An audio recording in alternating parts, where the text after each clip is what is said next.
அன்பு சொந்தங்களே, வரலாற்று தங்கங்களே, அன்பு சொந்தங்களே, வரலாற்று தங்கங்களே, காற்றோடு கலந்திருக்கும் நம் தளபதியின் இதய துடிப்புகளே, உங்கள் அனைவருக்கும் எனது அன்பார்ந்த வணக்கங்கள். உலக பொதுமுறை புலவர் வள்ளுவனார் தந்தை மகனுக்கு காற்றும் நன்றியின் சிறப்பையும் மகன் தந்தை காற்றும் உதவியின் பெருமையையும் 2000 ஆண்டுகளுக்கு முன்பே வகுத்து தந்துள்ளார். அதற்கு எடுத்துக்காட்டாய் 20ஆம் நூற்றாண்டின் மகத்தான வரலாற்று பெரு நிகழ்வாய் தமிழாய்ந்த தமிழ் மகன், உலக அரசியலின் மாமேதை முத்தமிழறிஞர் தலைவர் கலைஞர் அவர்கள் 5 முறை முதலமைச்சராக அமர்ந்த அரியணையில் மக்களின் வரவேற்புடன் கலைஞர் எனும் பெருமகன் பெற்ற திருமகளாய் நம் தளபதி முதல்வரின் தவ புதல்வராய் ஆட்சி பீடத்திலேயே அமர்ந்து விட்டார். வரும் காலங்களிலும் அவரே தமிழ்நாட்டின் நிரந்தர முதல்வர்.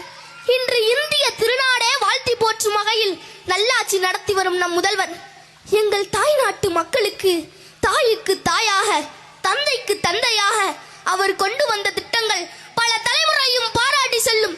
கலைஞர் மகளிர் உரிமை தொகை, முதலமைச்சரின் காலை உணவு திட்டம், புதுமை பெண் திட்டம், தமிழ் புதல்வன் திட்டம், நான் முதல்வன் திட்டம், நமக்கு நாமே திட்டம், மக்களை தேடி மருத்துவம், இல்லம் தேடி கல்வி, கலைஞர் விடியல் பயணம், கலைஞர் கைவினை திட்டம், தாயும் மாணவர், மீண்டும் மஞ்சப்பை, இன்னும் மீண்டும் மஞ்சப்பை, கலைஞர் கனவு இல்லம், தோழி மகளிர் விடுதி, முதல்வரின் முகவரி, இன்னுயிர் காப்போம் நம்மை காக்கும் 48 என்று இன்னும் பல திட்டத்தினை கொண்டு வந்த முதல்வர்.